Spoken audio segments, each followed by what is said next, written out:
And warm welcome, Stephanie and Lucas. It's very nice to see you. And for people just tuning in, this is a recording for us. I'm going to have a conversation with Stephanie and Lucas from UK Women in Fisheries about safety and inclusion.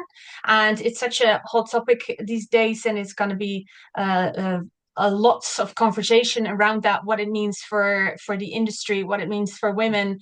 And as Stephanie and Lucas were working as a woman in the fishing industry as network coordinator. I want to um, give the floor to you, Stephanie, and introduce a little bit about yourself, of who you are, what you do, and how you get to come in the industry.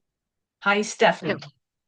Sure. Thank you so much for your lovely introduction. So, yeah, I'm Stephanie Lucas. I'm based in the UK and I am the network coordinator at UK Women in Fisheries.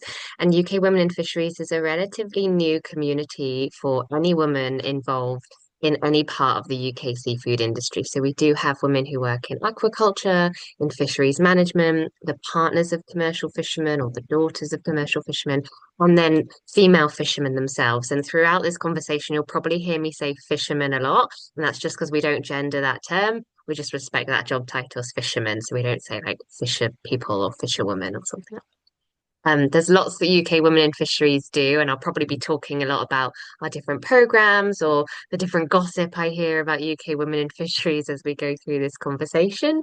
But the biggest excuse me, the biggest thing to talk about is that if you are a woman in the UK seafood industry or just want to see what's going on, please check out our website and feel free to join, as it is completely free to join as well. Yes, that's a great tip, everybody. Like, we post your details and the website of your company as well later on, so that everybody can join and see how important that is for the community. I personally never heard of it before I spoke to you, so that is such an important industry to be in. So tell me, how what does it mean to you to take on that role? Oh gosh, to take on that role, it was daunting. I started in October last year, so just under a year now. And I didn't have that many connections to the UK fishing industry before starting. I was briefly an entertainer in an aquarium, and I was in love with boats. I worked on ferry boats, I lived on boats, and when I saw this job opportunity come up, I thought it's a really great opportunity to work with women, which is fabulous. Yeah. To work in coastal areas around the UK, which I thought would be incredible. And I thought I'll probably get to go on loads of boats, which I just fell in love with. I had absolutely no clue at just how tough the industry is, how dangerous it is, just how small the population of women working as fishermen are as well, and just the challenges that fishermen of all genders are facing right now, particularly in the UK, but all over the world as well. It means so much to me to be able to work with and support this community of women in the seafood sector, knowing that the little bit that I can do, if it can help someone just for a minute or a day, or start Yeah. someone's career, or support a family who might be struggling, then that means a lot to me, and I want to be able to keep doing that.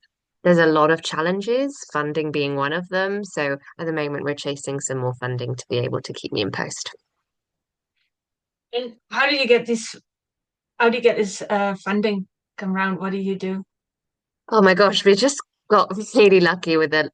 But to be honest, there was just a lot of hard work from the incredible directors at UK Women in Fisheries who were able to put together some funding to be able to start me off in October of last year. That was funded by the FASS scheme, which is Fisheries and Seafood Scheme in England, and then the Seafarers Charity, who are an incredible charity I'm sure lots of you are aware of that support lots across the maritime space, and then also the Esme Fairbairn Philanthropic Foundation. So those three were able to kickstart UK Women in Fisheries for the first 6 months. Yeah. We're no longer relying on the FAST funding, although we have submitted an application for October onwards. So hopefully we get some more funding to be able to continue. We can only operate through the amazing knowledge that is shared with our community partners. So we work with the Seafarers Charity, the Sail, Safer Waves, Salute Her. Oh my gosh, I'm missing loads and loads, but there are so many great CICs and charities in the maritime space who have been able to tell me everything they know and share Yeah. resources and build opportunities together. So that's how we're able to operate. That must be really overwhelming because for you, coming from a different industry, and were you aware of some of the urgencies within this industry, within the maritime, within the fisheries before No, you? not really. I mean, I knew that it was a bit dangerous. I knew that maybe it was considered a bit old-fashioned, had maybe some traditional views. I knew that women were in a minority in pretty much all of the industry. I didn't realize just to what extent. So the first couple months that I was in this new position, I was just doing loads of research. I read through a lot of the research. It's obviously on the UK Women in Fisheries website that was instrumental in building the UK Women in Fisheries network. And then there's further research sort of related to how women engage with nature, with food Yes. production, or with fat, or if they come from families that are in like fishing or agriculture and stuff like that. I also got to chat with a lot of women. I am always on the phone or email or social media direct messaging Yeah. with people, just learning from them, asking them questions. And then recently we were able to scope out more research with the CCRI to be able to learn more about the partners of commercial fishermen. And the results of that have been quite shocking, really eye-opening, and really just encouraged me to be able to keep going because that support is really needed in that community as well. I'm totally with you on that one. I've never really realized what was going on in the world of fisheries either until I've spoken to you. Of course, I've been part of the community as a ex-seafarer myself. When we were at college, a nautical college, there was part of the buildings were fishers and educated, and we all knew during that experience of life at sea that for fishers was a lot more hardship, and the rules and regulations are different at sea as well. And then for the community, women who support the fishers who are anyway involved in that, it's double as hard as well. And there's I never knew there was such a nice network for them to support. So when we are talking in the merchant navy about inclusion and safety and inclusion, diversity and inclusion. Inclusion is a big word because we're working in such a cultural diversity industry. What does it mean, inclusion mean for you and for this industry you work in now? Gosh, so inclusion also means so many things for me. But really it means equal opportunities. So we know that there are women who want to get into fishing. We know that there are women in fishing but being held back. And we also know that there were women who worked in fishing but then have left because there wasn't enough safety, like psychosocial safety for them to make their careers achievable and livable and safe. So for me, inclusion, I know that I'm working inclusion and I know that I'm being successful at inclusion when I can see that there are more women getting involved safely and happily in the fishing industry. And there are loads of ways that we do that or we try to achieve that. And I'm sure we'll get through lots of them in this chat today. So before you moved into the industry, what is there a difference between how you see inclusion now than before? And it's Uh, off the grid so question. yeah, it is a really good question. So, just for context, before moving into my role as network coordinator in UK Women in Fisheries, I was also a remote worker and I mostly supported teams that were desk bound, or maybe worked in big offices with big HR teams. I briefly worked supporting workplace wellbeing consultancy as well. So that fed a lot of my knowledge around Yeah. workplace safety and health and safety and physical safety, as well as EDI and HR as well. So when I used to talk about inclusion before, it was this very theoretical concept of, psychosocial safety in the workplace, and the workplace being this very lovely office where lots of people would hold you accountable for your Yes. behavior, for your leadership. and for all aspects of your work that was in a really safe and confined space for that was 9 to 5, and that was it. Taking that knowledge and that understanding of inclusion and moving it into the fishery space was Yeah. really, really difficult because as soon as you move into fishing, you realize that most of the UK fishing fleet is either a team of 1 or 2 people. They're working in isolation in remote areas, probably without much connectivity to the internet. They're working, without teams of HR support that are guiding them in terms of their people policies or processes. They're working with like insecure jobs. They don't know how much they're going to earn or how much they're going to catch, and they probably don't know when they're going to get home. So, all of those things factor into how we can work to make it inclusive because all of those things affect our psychosocial safety at work. And that Yeah. in turn has completely different outcomes in the gendered roles that happen at work. And then that Yeah. doesn't necessarily support anyone, but it certainly doesn't support women who want to come to work.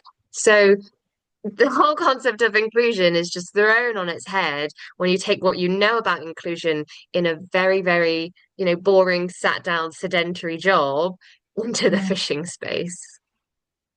Yeah, exactly. Yeah, I hear you. Have you ever been like in a sort of that you really been in a situation yourself as a woman in either industry that you felt what it means to be included or not included? Yeah. Yeah, I mean, I think I was speaking with my mum about this at the weekend actually, and part of a lovely thing of getting older and getting grey hairs is that you become a little bit invisible to the male gaze, and that makes life so much easier, apart from No when you're more trying to whistling cross at the the road. building site. So, um, but but no, I mean, my own experiences. I mean, I worked on ferry boats in my early 20s, and I loved it. And that was in a city centre that very openly included and encouraged women to get involved in boats, and I absolutely loved it. And I would have Yeah. loved to have pursued a whole career working on the water forever and ever. Yeah. But there were definitely, people that were a bit older who had really old school traditional views around what women's role was. There were still skippers who thought I was there to make the tea and that was it. And that was really sad because I wanted to learn how to be a skipper and I wanted to have more responsibility and I wanted someone to sit down and show me how to do knots and not talk about the strength of the tea. So there's that. I mean, outside of the maritime context, I've certainly had those experiences where, people haven't really respected my abilities or my opportunities or just given me an opportunity just because I'm a woman and that's just probably the experience of pretty much every woman out there is that I feel that I have to work 10 times harder just to get a tenth of the way forward. That's because, I feel like I'm critiqued on everything from what I'm wearing to how I speak, as well as the quality of my work. Whereas I doubt there's men that feel exactly the same way. That feeling that I'm feeling is exacerbated, a million times for women in the fishing industry, and that's just because they're fighting hundreds of years of stereotypes and really Yeah. ingrained gendered norms that are still not being challenged as much as they should be. So that's really tough. That's Mm. really well said. It's like hundreds of years of stereotyping, and it's not Mm. just our industry, the maritime. It's in every industry, and reminds me of a video clip that I saw recently. It's an old one about a TED talk about a transgender woman, and she had opportunities in her life, of course, that crossed the boundaries between her experience as a man in high up in the hierarchy of a company, and Mm. not really thinking about the opportunities of women, and her being a woman as well, and seeing that she had indeed had to work triple as hard and had this Mm. stereotyping placed on her and conversations she had to defend herself, and she said, "Oh my God, I would never have had this conversation if I was a man." That's like, and she respected the fact that all women have that Yeah. challenge, and it's working sort of against you a lot of the times. And we are sort of grown up with it and still fighting our place to, move that ahead. And I think we're lucky as well being Western women. There's so many Yeah. others don't even have the opportunities we have, Hmm. Yeah, and exactly that. coming to the with the next question as well for your inclusion and safety. What is your how do you see the relationship between safety and inclusion in a maritime context? Well, it's just so interconnected. So, for example, a big problem that women in the catching sector in the UK are facing is that it's really hard to find PPE that fits a woman's body. So, it's hard to find oilskins that fit over your hips but still fit the rest of your body, or it's hard to find a personal flotation device that fits you safely over your large breasts. It's really hard to find a boat that has a toilet, let alone a toilet with a wash hand basin or a bin. So it might be really hard to manage your period, and that can really affect your health and your safety at work. And then there's loads more. I mean, there's your psychosocial safety. So how do we combat poor leadership or insecure work, or how do we talk about how, if it's a bad day or a bad weather day, you're probably not earning any money for a while, and how is that supporting an inclusive industry when we know that women are often going to be earning less than men anyway, but they might have more financial responsibilities in ways that men aren't even considering. For example, women are still default parents, even though there are always two parents to children. So, how are we factoring in these extra responsibilities that women have to make the workplace accessible for them and to make that workplace as inclusive as possible? And we're still not combating those psychosocial hazards as well as those physical hazards as well. That's a good point. And PPE is, of course, definitely one of the things that I'm well familiar with, and a lot of other women are familiar with as well, that it's simply too big to fit most women and most female physique. So that's a thing that we can change. Are there any things that you think that can be an immediate improvement for safety? Oh my gosh, there could be so many changes. I would love to be able to wave a magic wand. I think the one that I'm really working hard on and is causing a bit of a stir is that I'm calling out that macho man behavior. Because when we Yeah. start to pick that apart, we realize that it's not helping anyone, not even the men that are performing it. So there are women, but then there are also the LGBT community and, just men who can't be their authentic selves that are, at risk because they can't ask for help or they don't feel safe asking for help or they're just not feeling like they're having a nice time at work and makes them want to quit or walk away.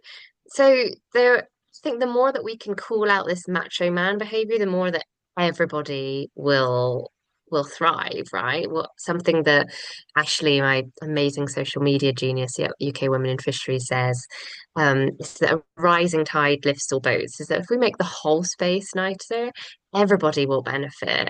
And that's not just women. I mean, as much as I want to see all women thrive, I think it'd be great if everybody did better because of the work of UK Women in Fisheries as well.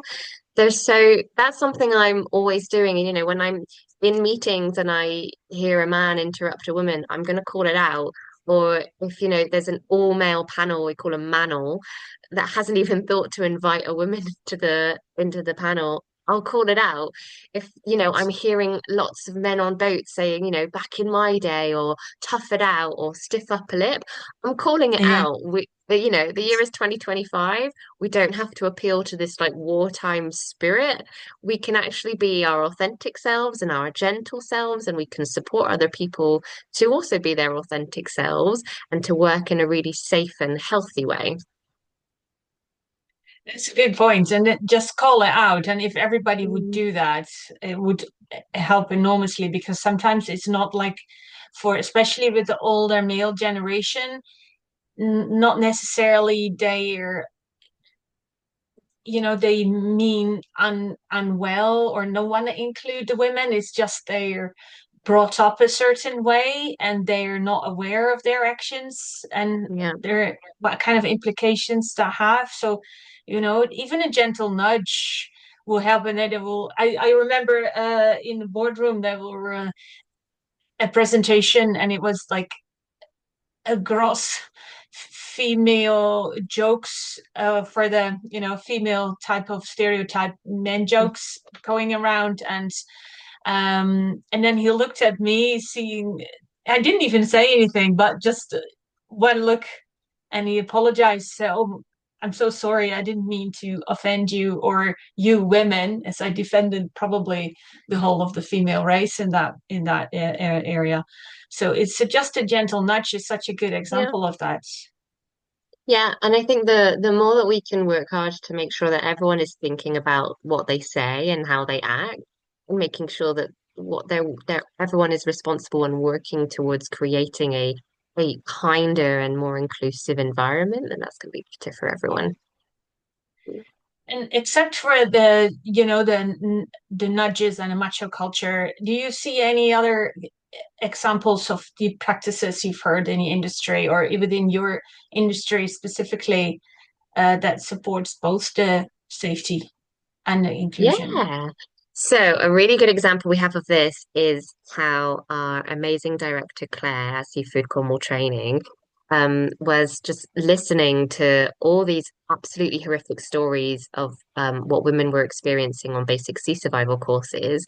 And with UK Women in Fisheries, she was able to start a women-only basic sea survival course. Now, I'm pretty sure most people listening will be familiar with basic sea survival. It's just a day course, half classroom based, half swimming pool based. And it Mm. is the essential skills that you need to be able to support you to survive if the worst was to happen. Now, Yeah. and I'm sure you may have heard exactly the same stories or maybe even experienced it yourself, but we were hearing of women that were being groped in life rafts, women that were being belittled by trainers and participants, women that were being completely ignored in these sessions, their questions weren't being answered, or maybe they weren't even offered a space. Just Hmm. any opportunity to stop and hurt this woman, or this woman being all of us women, were just being used to just obviously make a horrible day for people who just really wanted to start their career or make sure they were compliant and also to learn the essential skills to be able to keep you safe at work. So we figured the best way to fix this was having this women only sea survival course. It happened at the end of May earlier this year, and it was a delight. It was incredible. The classroom session was just filled with lots of extra questions and clarifying questions and just giggles and so much fun. And there was so much more interaction in ways that a vulnerable classroom could have rather than a classroom where men had to perform who was machoist and who knew the most and who was bravest and who didn't Yeah. need to work the hardest to survive. So that was actually really lovely to see that there were women taking this seriously and supporting each other. And that same energy was brought into the swimming pool session where we had quite a lot of young women at the very start of their careers who were a bit nervous about whether or not they'd be strong enough to ride a raft or whether or not they'd be comfortable enough in a life vest for half the Yeah. day in the water. And those were nerves that probably would have stopped them had they not been in an environment with other women feeling exactly the same and being honest about feeling exactly the same, but cheering them on and supporting them and holding their hand and also just giggling as well. There were a lot of giggles throughout the whole day. What I loved is that everybody walked away with a huge smile, but also with so much knowledge that was going to be so important in keeping them alive if something terrible was to happen whilst they were out at sea. And that's knowledge that they probably wouldn't have gathered had they been really scared for their safety, stuck in a life raft with 12 other strange older men, or, had they been in a classroom where it wasn't really allowed or, open to Yeah. ask questions or to seek clarification. That's a really important example of how we created a safe space for people at the very beginning of their career to be able to thrive and then move forward with a lot of hope and happiness about the career that they've chosen. That's just one example. We have so many more. Yes. Gosh, I could talk for hours. Yeah, unfortunately, they can always contact you afterwards, can they? So that's such a beautiful example. That's such a powerful example as well. And for when we talk about vision and change, like, can you have if you could implement once? one small change to improve the inclusion and safety. Like we talked about it a little bit before already, like with the macho culture and the nudging. What would it be? What is your most powerful thing that you want to improve inclusion and safety with? If you have your magic wand, what is your I think it would have to find be a one magic cookie? wand example, wouldn't it? Because my Yes. dream is just to make it so much easier for people to jump on a boat and try it out. At the moment, we have so many DMs from women of all ages that are thinking like, I've seen your video, or I've seen something on the TV, or I've chatted to Yeah. someone, or I was watching when I was at the beach, and I think this might be something I want to try, but I don't know how to try. And at the moment, it's so difficult to get someone on a boat just for a day so that they can try it out, let alone to try it out with a woman. We have around 30 active female fishermen in the UK. And so finding one, with suitable space and time to be able to take person out just to be able to try it is Yes. really difficult. There's a lot of work that goes into to taking people out on a boat, as I'm sure you're aware. They also need to have basic sea survival, for example. So, Yes. if I had that magic wand, it would be some sort of like magic that would happen that could give loads of women the opportunity to try out fishing and to see if they like it. Because I bet if I had a pool of 100 women that could try out fishing and that lifestyle and that career and anything that could happen from that, more than half would choose that career and would absolutely love it. And the rest we can fix, policies around maternity leave and toilets and working hours, we can fix. The things around PPE not fitting a woman's form, we can fix. There are some small organizations that are already working on it. We just need to make them more affordable, more accessible, and more widespread. But like we can fix everything that I deal with actually feels pretty fixable, other than Yeah. actually getting people to try out fishing. And that's what I would love to do because the more women we can get fishing, the more inclusive the whole space is going to be, particularly if we can create women only boats for those women who don't want to be on a boat with a strange man, or boats that just do different things and work different ways. Fishing is certainly a really old traditional job, but it's also a job that you sort of get into if your family were in fishing. And it's really hard to get into, if you're not from a fishing family or a fishing town. And you have to be really lucky if you are just starting out as a fisherman on your own. And that's also not very inclusive because we're not being very diverse in our talent pool of who's joining. No one's bringing in different lived experience or previous careers or different ways of thinking and problem solving. So my magic wand solution, too long didn't read. Just make it easy to try out fishing. It's such an interesting because when I would think of women in fishing, I have a stereotype in my mind, and I would think most men go fishing, choose that industry, um, because of the generations before him would have Yeah. been the father would have been a fisher, his father, and it sort of passed on. Or you live in a small community where you see the boats going out, and I will always see this stereotyping for people outside in the maritime industry that it's quite a tough life. And then for a woman, you say half of the women might, if they knew the industry, they might choose the fishing industry. And how would you define the stereotyping? What you go to school to, the secondary school, primary schools, and you talk about the maritime industry, and I've done that as well. And how would you get the women involved? Oh my gosh. So we know that women want to feel connected with nature, and we know that women want to be outside and be their own boss. So isn't fishing perfect for that? You could literally own your own boat. You could be so connected with nature. You could be at the forefront of understanding your local area, the species that you work with. You could support charities that do things like tag sharks. You could have develop an understanding of the weather systems that put the Ministry of Defense to shame. You could Yeah. you could do incredible things. And that sort of aligns with what we know a lot of women want to be able to do. There's lots of research that shows that when women are involved in decision making around climate and nature, that more sustainable outcomes are achieved. And that's because women are thinking way more long term in terms of nature and animals and climate change, whereas men are perhaps coming with this got to catch them all mentality and very short term thinking.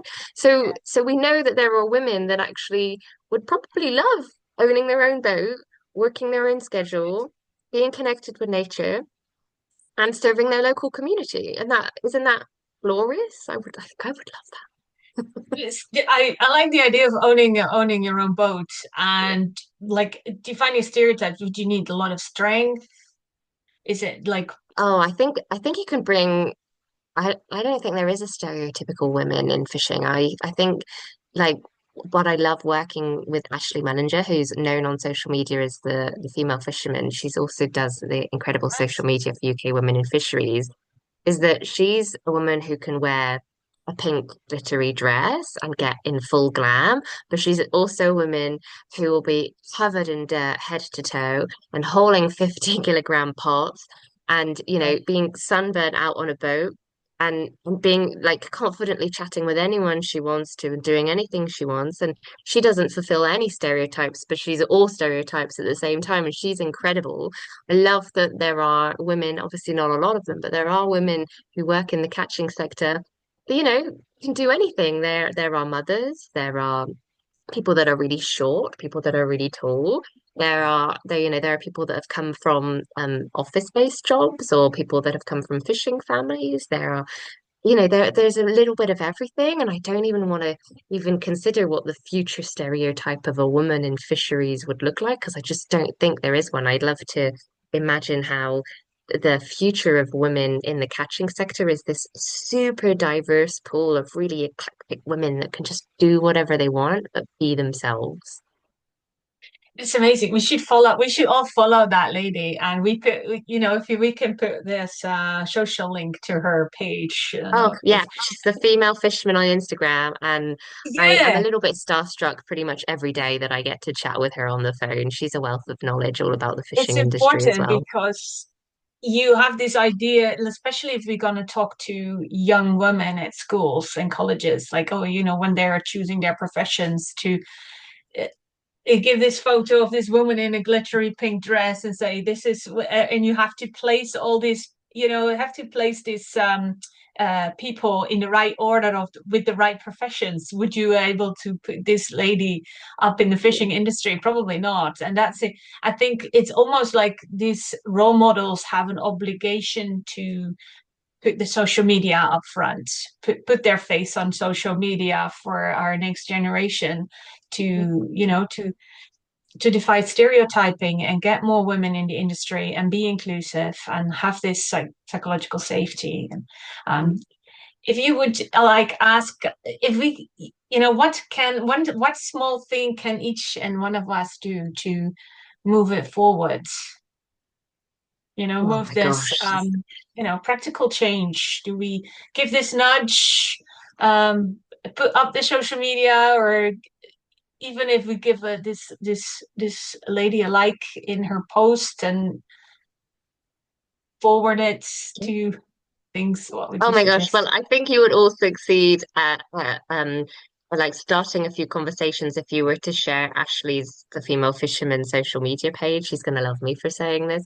But like Ashley asks a lot of really important questions around the fishing industry, as well as Mhm. important questions around being a woman in the fishing industry. And she's a really great advocate. There are some other women on social media that do similar things, or just detailing what their lives are like in the seafood industry. A couple women that are sharing their lives as partners of commercial fishermen, for example. We have some women that are they're researchers or scientists. Yeah.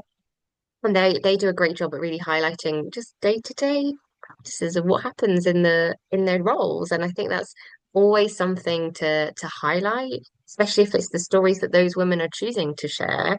Those are really important things to be able to start discussions and just have an honest understanding of what it is like to be a woman in that field. Other things that you can do, I mean, is support your local fishermen. You know, if you on the coast or maybe you're on holiday or you live there, then see what's being caught. Ask questions. Try the food. It's really good to eat seafood as well. And then ask what you can do to help them. the fishing is such a regional activity that the issues Yeah. facing one fishing community might be completely different than that of 20 miles away. For example, octopus has been a really big issue for women in the southwest of England for most of the summer, but it hasn't for people in East Anglia, for example. So talk to your local fishermen, find out what's going on and how you can help. Is there, having a conversation around a proposed wind farm or plastic pollution or spatial squeeze or anything like that. There's so many things that the more that people know about, the more it's going to help fishing. And fishing obviously does have a little bit of a bad reputation as well. I think the more that people can do to understand the truth around what the fishing industry is doing and how we support people to have these carbon neutral, protein rich diets that are, local Yes. and connected with nature in an industry that is, ancient but sadly dying, then, the more we can learn about that, the more we can support it to thrive. And then once we get there, we can support more women to get into it as well.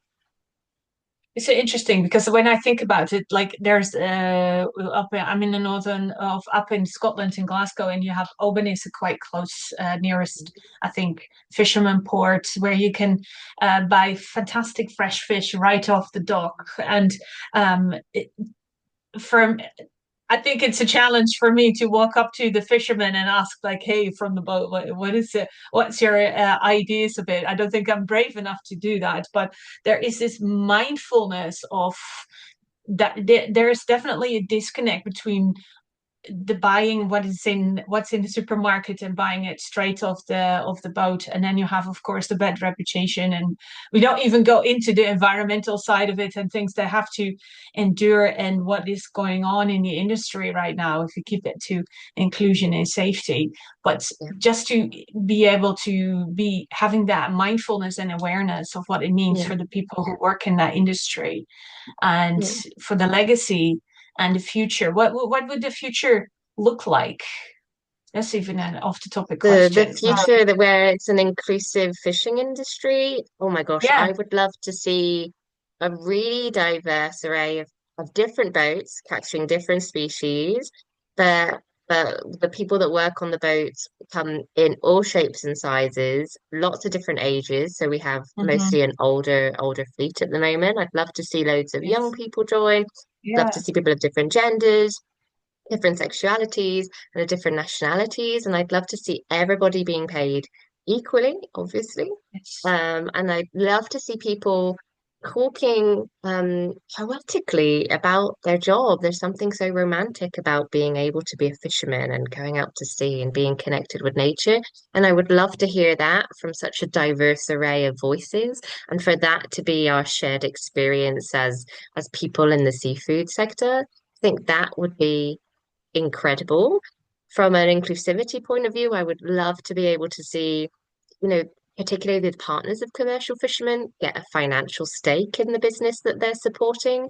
We've recently published, or we're about to publish, some research all about partners of commercial fishermen and their well-being, and we found that whilst a lot of fishing families have an immense sense of pride of what they're doing, their well-being has actually taken a real tumble and things are really tough.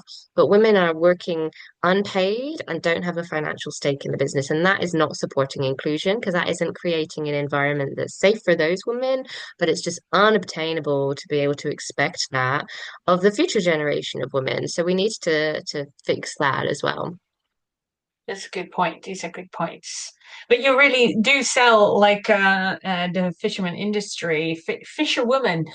So that's the same. This super discussion with seamen and sea woman. Is it a sea woman? I don't think it's important enough to get a discussion over fisherwoman. Now we just say fisherman. We don't even consider the Fisherman. job title as a gendered thing. It's just like I you're a have never woman been who's a offended fisherman. if they call me a seaman. Like it's just what it is. So if I open the floor, I've been rarely aware of the time, and it's such a good conversation. We could go on, and we did go on for a while. Forever. If we open the floor to others, unmute yourself. And I have Isabel, Jillian just joined, and just keep put your camera on if you can and ask a question. Do you have any questions for Stephanie?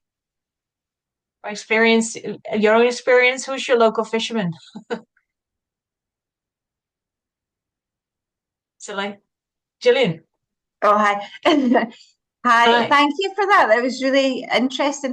I actually don't have any questions right now, but I just wanted to say it's so amazing. Your passion is so great. It's lovely to hear that. Thank I you. did really love um, the idea or what you did there with the what do you call it, the sea survival course, and making it all for women and the difference that made. Mm. So yeah, I think that's a great thing. I'll just think about that. But for once, I don't have anything to say, so I'm open to anyone That's a else. good No, that's good news because thank Gillian you. always has something to say. Maybe I was Yeah, just maybe. so thorough. We do actually have another women-only sea survival course coming up in Cornwall in January of next year. So if anybody is interested, please do reach out to me and I'll put you in touch with the right people to make that happen. But it's always a really fun time. Sounds great. Love Cornwall. Isabel, any Yeah. questions? Yes, I have actually. So first of all, thank you very much. That was a very interesting conversation and interview because also I don't have really a very good idea about the fishing world. And well, I mean, I am located in Germany, so it's maybe a bit different. But I like very much your point that you would like to see many women to try out what is fishing about. And from your experience, what is the basic mindset in the fishing world right now? How would the the guys see it when more and more people come and women come and try out fishing? Is that are they already having a mindset in this direction? How is it? How is the situation? That's a really good question. So we know that there are quite a few allies that are men that are really championing the young women that are getting involved in the fishing industry. And they are just incredible men that have been so supportive and haven't seen gender as anything that can hold back women. And they've supported these women to develop their skills and their strengths to be able to thrive. And I absolutely love that. Unfortunately, we are seeing the opposite side of that, particularly older people who just can't imagine women Yeah. working, whether that's because there's really old dated ideas that women, can't work the unsocial hours or don't have the physical strength to do it or just don't belong on boats. That's still an ideology that unfortunately I am still hearing. So that's quite tough in terms of the reactions that men are getting, that men are having, when we try to encourage more women to get on their boats. Now, what I said about, rising tides helps everyone is that everybody who currently works in the fishing industry wants the fishing industry to thrive and wants the fishing industry to continue past their own lives. Now, there are opportunities to expand or at least to continue their operations double once they include that women could be part of that future as well, right? If we're only selecting boys, then our options are really limited to just 50% of the population. Um, so I mean, it's a really tough conversation to have with the people that are still not really capable of imagining a future where women could get involved. I think the biggest hurdle though is creating the safe spaces for women to be able to get involved. Women don't want to be on a boat with a strange man who might not be safe. They don't want to be on a boat without a toilet when they're on day 2 of their period. They don't want to be out at sea for 10 days with no Wi-Fi or no phone signal. They want to be more connected with people. And those are things that everybody wants, not just women as well. So there are lots of things that we could work towards achieving before we even tackle those men's voices. Something I'm always like battling with myself is, do I just wait for these voices to sort of disappear from the industry over time, or do I start making enemies and combat those voices that are Mm. stopping women from engaging? And there's a defeatist part of me that thinks, I'll never change these men. I just need to wait it out. But then there's a really like confrontational part of me that's like ready Mm. to fight, pick up And arms. it's probably training and knowledge because I always experience in my field also a lack of knowledge and a lack of awareness, and so it's probably also um, kind of this topic. Yeah, We have a question, exactly. Stephanie. I have a Yes, hand. I also have a question. Go for it. I heard about women in fishing and been advanced in the conference, International Symposium of Maritime Health a couple of months ago, and I found it extremely interesting and very fascinating. So I would like to ask you, what inspired women to go out in the fishing industry professionally? Because of course we know that they have been working in the fishing industry for many years, not industry exactly, but helping families with fishing. So what inspired them to go out themselves and stand for as a captain fishing boat?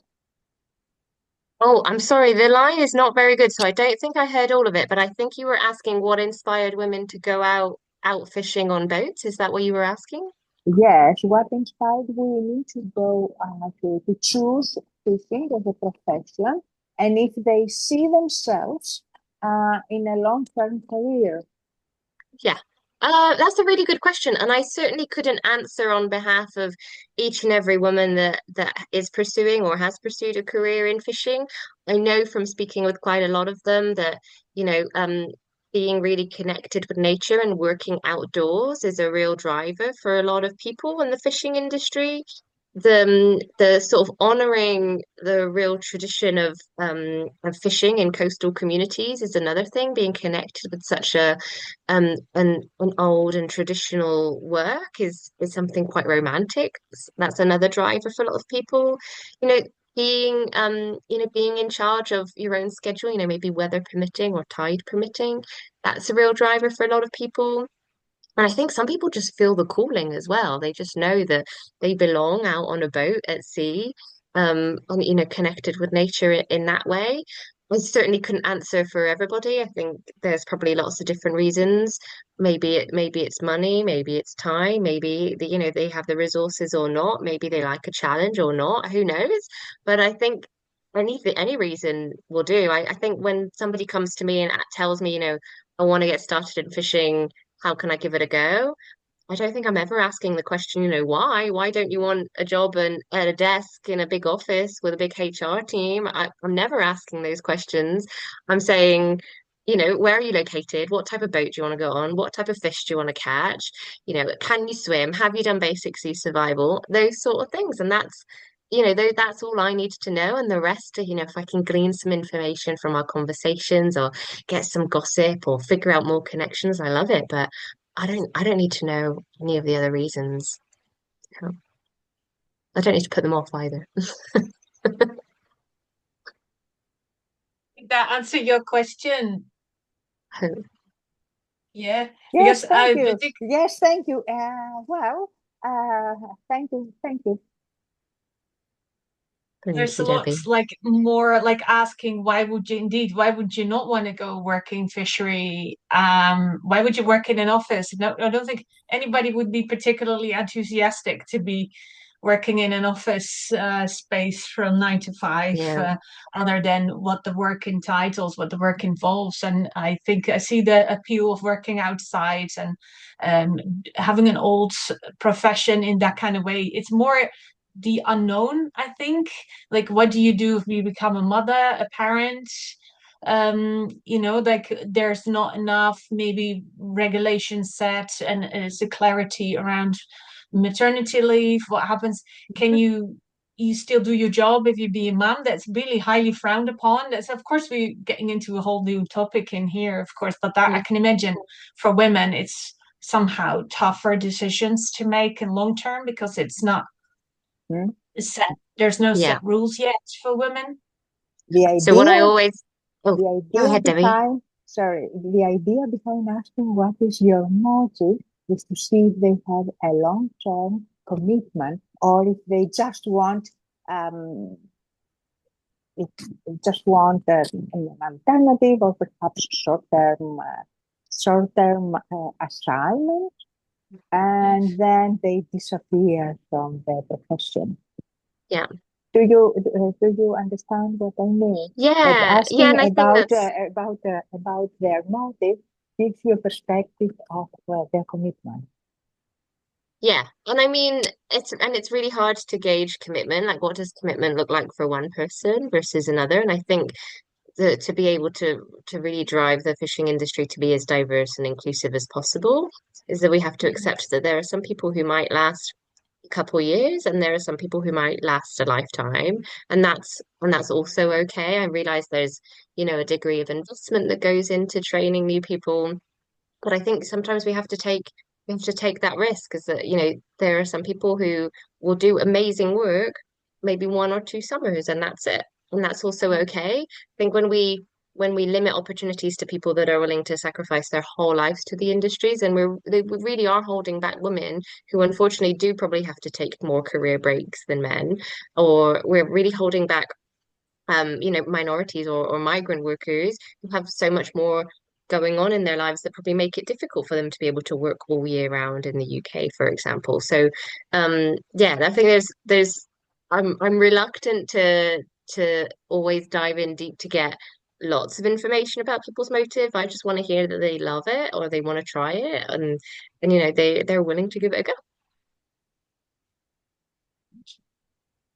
Thanks, Debbie, for the question as well, and Isabel and Gillian for the question. And thank you, Stephanie, for showing up and giving us an insight, tiny glimpse and insight into safety inclusion for the women in fisheries. Because for me, it's a totally new topic as well. It's very unknown. And I hope we reach more women in the industry to, defy stereotyping and make it a safer place for them as well to work in and feel more included. So, thank you very much. I will